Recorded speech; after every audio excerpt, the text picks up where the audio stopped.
우리는 크게 세 가지, 즉 근력, 근비대, 그리고 근지구력의 증가를 위해 근력 운동을 수행합니다.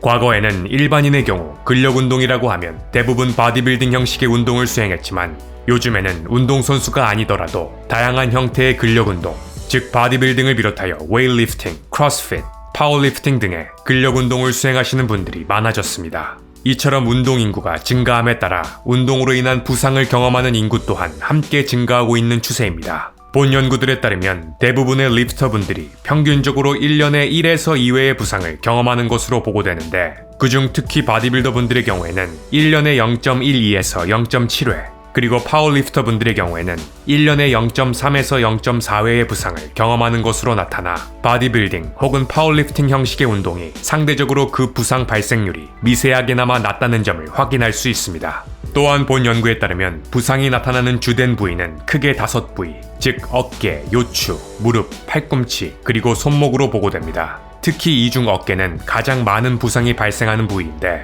이러한 어깨 부상은 무거운 무게로 벤치프레스 혹은 오버헤드 프레스를 수행할 때 주로 발생하는 것으로 보고됩니다. 또한 본 연구에 의하면 이처럼 어깨 복합체가 근력 운동에 의한 부상에 취약한 이유는 첫째, 어깨 관절은 큰 무게를 견디지 못하는 그 구조적 특성을 지니며 둘째, 벤치프레스 혹은 오버헤드 프레스 수행 시 특정 구간, 즉 특히 마지막 수행 구간에서 어깨 관절의 불안정성이 야기되기 때문인 것으로 보고됩니다. 또한 리프팅의 종류에 따라 빈번하게 발생하는 부상 부위의 그 순위도 각각 다르게 나타나는데 웨이트리프팅, 즉 역도의 경우에는 무릎, 요추, 그리고 어깨 순으로, 파워리프팅의 경우에는 어깨, 요추, 그리고 무릎 순으로, 그리고 바디빌딩의 경우에는 어깨, 무릎, 그리고 요추 순으로 각각 보고됩니다. 여기서 웨이트리프팅을 수행하는 분들이 더 많은 무릎 부상을 입는 이유는 다른 종목들과 스쿼트를 수행하는 방식이 조금 차이가 있기 때문인 것으로 여겨집니다. 즉 역도 동작들, 즉 클린 앤 저크, 스네치 등을 수행할 때에는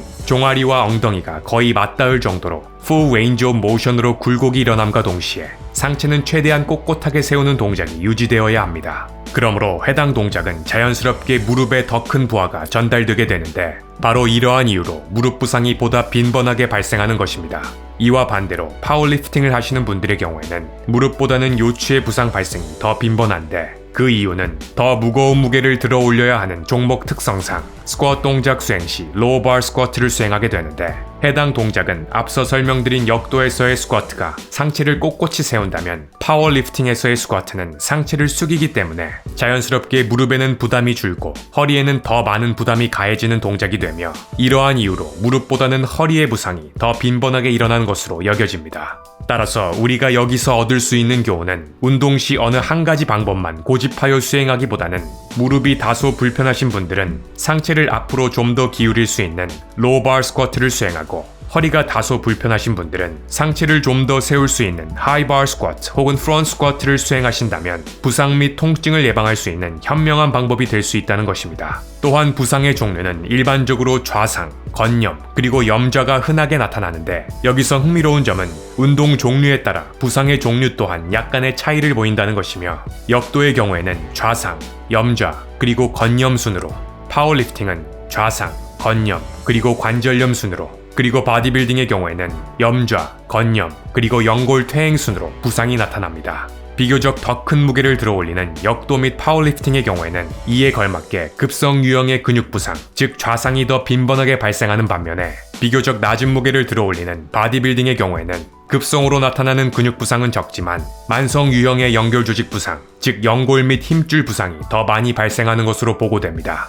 그렇다면 부상을 발생시키는 주된 촉발 요인은 무엇일까요? 본 연구에 따르면 역도 선수의 경우 부상이 발생하는 주된 이유는 피로, 기술적 실수, 그리고 과도한 부하로 나타나며 그리고 본 연구들에 따르면 바디빌더의 경우 부상이 발생하는 주된 이유는 피로 및 불충분한 준비운동, 불충분한 휴식, 과도한 강도의 운동 수행, 그리고 적절한 운동 동료의 부재 등으로 보고됩니다. 따라서 해당 연구들을 통해 우리가 얻을 수 있는 교훈은 그것이 어떤 운동 종목이든 상관없이 다음 사항들을 지킨다면 부상 발생을 최소화할 수 있다는 것입니다. 첫째, 적어도 5에서 10분간 시간을 꼭 할애하여 충분한 준비운동 수행하기. 둘째, 수행할 운동에 대해 그 운동 역학 및 기술을 가장 먼저 확실하게 습득하기. 셋째, 과하지 않은 적절한 강도, 즉 적절한 부하로 해당 운동을 수행하기. 그리고 추가적으로 가능하다면 본인의 운동 수행을 돕거나 즉각적으로 피드백해줄 수 있는 운동 동료, 트레이너 혹은 코치와 함께 운동 수행하기입니다. 겸손하고 안전하게 수행하는 적당한 운동은 우리에게 약이 되지만 교만하고 위험하게 수행하는 무리한 운동은 우리에게 독이 된다는 점을 다시 한번 강조드리며 본 영상을 시청하시는 여러분 모두가 부상 없이 오래오래 건강하게 운동하시기를 소망합니다. 오늘은 근력운동 종류에 따른 부상의 양상, 그리고 부상을 최소화하기 위한 예방법에 대해 알아보았습니다.